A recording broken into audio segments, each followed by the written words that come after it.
शैतान ने अल्लाह से क्या कहा कि मैं जो इन बंदों को अपने लिए मुकर्रर करूंगा, तो अल्लाह ने उसका राज हमारे सामने फाश कर दिया कि अगर कभी जिंदगी में ये काम करो तो समझ लेना कि शैतान के बंदे हो, मेरे बंदे नहीं रहे, मेरे फरमानबरदार नहीं रहे, शैतान के फरमानबरदार हो गए। तो शैतान ने क्या कहा अल्लाह से, मैं इनको सिखाऊंगा। क्या सिखाऊंगा? ये तरह तरह की मन्नतें मानेंगे तो अपने जानवरों के कानों को चीरेंगे, काट देंगे। हम अपने मुआशरे में देखते हैं ऐसी बहुत सी रस्में हैं। रस्मों के अंदर नहीं जाऊंगी मैं, बात के अंदर नहीं जाऊंगी। ये सुनकर ही हर इंसान अपने इर्द गिर्द के माहौल को देख ले, कितने काम हैं जो इन्हीं से मिलते जुलते हम करते हैं। फिर फरमाया अल्लाह सुब्हानहू व तआला ने, उसने दूसरे क्या निशानी बताई, वला आमुरन्नहुम फला युगय्यिरुन्न खल्क़ल्लाह, मैं इनको वो तरीके सिखाऊंगा कि अल्लाह तेरी बनाई हुई सूरतें वो तब्दील करेंगे। इस पर भी बात पीछे सबक में हो चुकी कि सूरतें कैसी तब्दील की जाती हैं। और अल्लाह ने फरमाया जो ये काम करेगा उसने गोया शैतान को दोस्त बना लिया और अल्लाह को छोड़ दिया। और अल्लाह फरमाते हैं मुझे छोड़ दोगे तो मुझे नुकसान नहीं, क़द ख़सिरा ख़ुस्रानन मुबीना, नुकसान उस इंसान का अपना है। और ये शैतान तो झूठे दावे दिलाता है, उम्मीदें दिलाता है, और ये सिर्फ धोखे हैं। और ऐसे लोगों का ठिकाना जहन्नम है और वो जहन्नम से निकल नहीं सकेंगे। अब जुल्म जो होते हैं, जुल्म तीन तरह के होते हैं। एक वो जुल्म है जिसको अल्लाह कभी मुआफ नहीं करेंगे।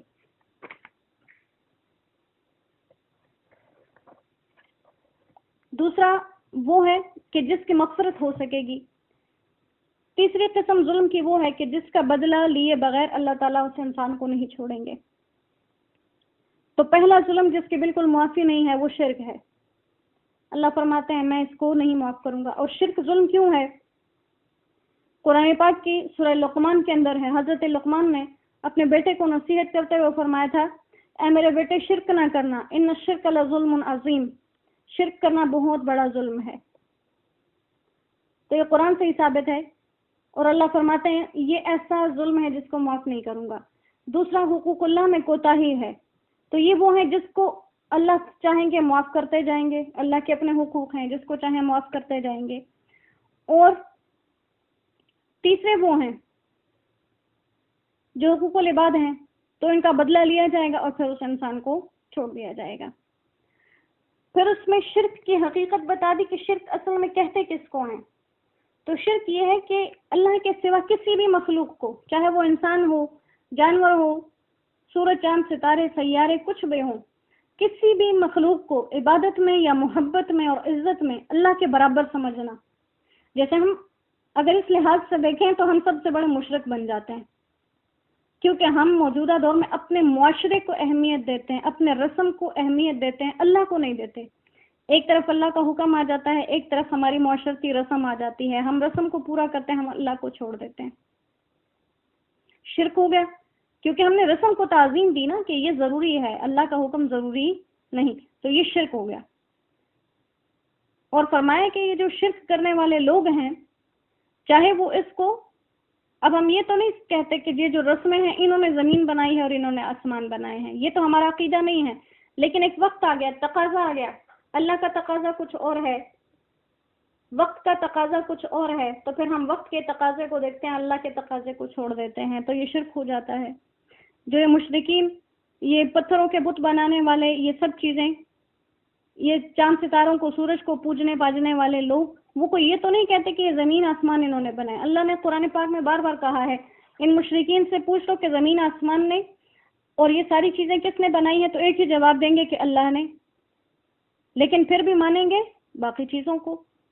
तो इसी तरह अगर हम देखें तो हमारे अपने अंदर बहुत से शिर्क मौजूद हैं, तो अल्लाह हमारे इन अकायद को साफ कर दे और हम इन चीजों को अपने अंदर से निकाल सकें।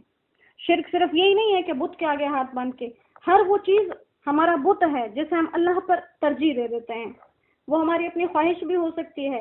एक लिबास है, हम पहनना चाह रहे हैं, अल्लाह ने उसकी इजाजत नहीं दी, हमने पहन लिया, हमने शिर्क कर लिया, वो हमारा बुत है, वो लिबास हमारा बुत है, हमने उसको पूजा क्योंकि हमने उसको अहमियत दी। तो ये सारी चीजें इसके अंदर आ जाती हैं। तो हम اپنے طرز زندگی پر انشاءاللہ غور کریں اور اپنی زندگیوں کو صاف ستھری زندگیوں کی طرف لے کے آئیں، پاکیزہ زندگیوں کی طرف لے کر آئیں. ان غلط چیزوں سے، شکوک اور شبہات سے، ہر وہ چیز جو شک میں مبتلا کر دے ہم اس کو چھوڑ دیں. حدیث پاک کا بھی مفہوم ہے، جو چیز، جو طرز، جو عمل شک میں مبتلا کرے اس کو چھوڑ دو. اللہ ہمیں صحیح دین کو سمجھنے کی توفیق عطا فرمائے. والذین آمنوا وعملوا الصالحات سندخلهم جنات تجری من تحتها الانہار خالدین فیہا ابدا وعد اللہ حقا ومن اصدق من اللہ قیلا.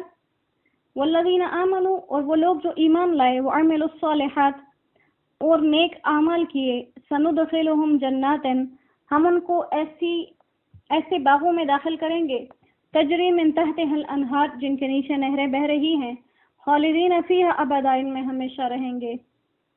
اللہ ہم سب کو نصیب فرمائے.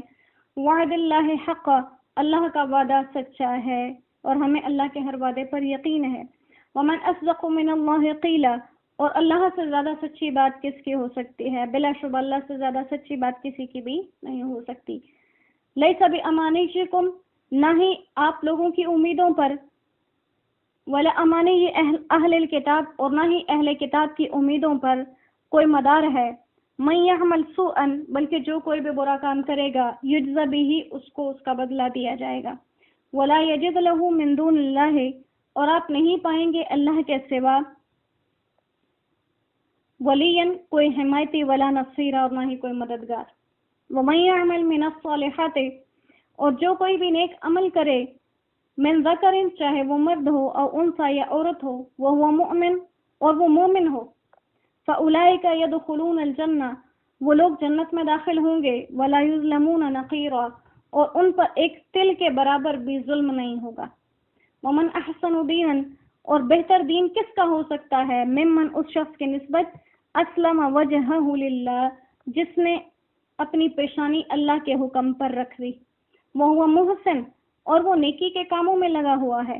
واتبع ملت ابراہیم حنیفا، اور وہ چلا ابراہیم علیہ السلام کے دین پر جو کہ یکسو تھے. واتخذ اللہ ابراہیم خلیلا، اور اللہ نے بنا لیا ہے ابراہیم علیہ السلام کو خالص دوست. وللہ ما فی السماوات وما فی الارض، اور اللہ ہی کے لیے ہے جو کچھ زمین و آسمان میں ہے. وکان اللہ بکل شیء محیطا، اور اللہ ہر چیز کو احاطے میں لیے ہوئے ہے.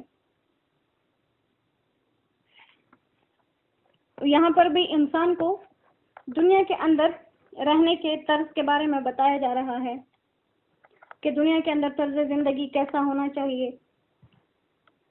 اس کے کچھ اصول بتائے گئے کہ دنیا میں ہر کام کرنے کا بھی نہیں ہوتا اور ہر کام چھوڑنے کا بھی نہیں ہوتا. ایمان کے ساتھ شرط ہے اعمال صالحہ کی، اسی کے بعد فرمایا کہ جنت میں داخلہ مل سکتا ہے. ایک حدیث ہے، حدیث پاک میں آتا ہے کہ لا الہ الا اللہ کا اقرار کرنا یہ جنت کی کنجی ہے. اسی کے اوپر ایک انسان نے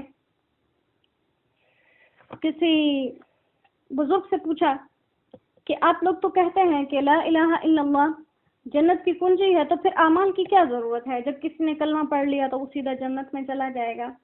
تو انہوں نے آگے سے بڑا پیارا جواب دیا کہ تم نے دیکھا ہے کہ ہر چابی کے کچھ دانت ہوا کرتے ہیں، دندانے ہوا کرتے ہیں.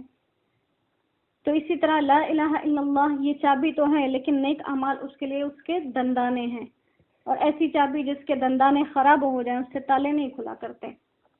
اللہ ہمیں اس کی سمجھ دے دے. انشاءاللہ اس کی تفسیر کچھ طویل ہے، اس پر کل بات کریں گے. جتنا پڑا ہے اللہ اس پر صحیح طرز سے عمل کرنے کی توفیق عطا فرما دے، اور ہمارا یہ بے ادبیوں سے بیٹھنا اور دنیا کی فکریں اور سوچیں لے کر بیٹھنا، اللہ اس کے لیے ہمیں معاف فرما دے. ہم کمزور انسان ہیں، اللہ ہماری کمزوریوں سے، ہماری خطاؤں سے درگزر فرمائے. وآخر دعوانا ان الحمد للہ رب العالمین. انشاءاللہ دعا فرما لیتے ہیں.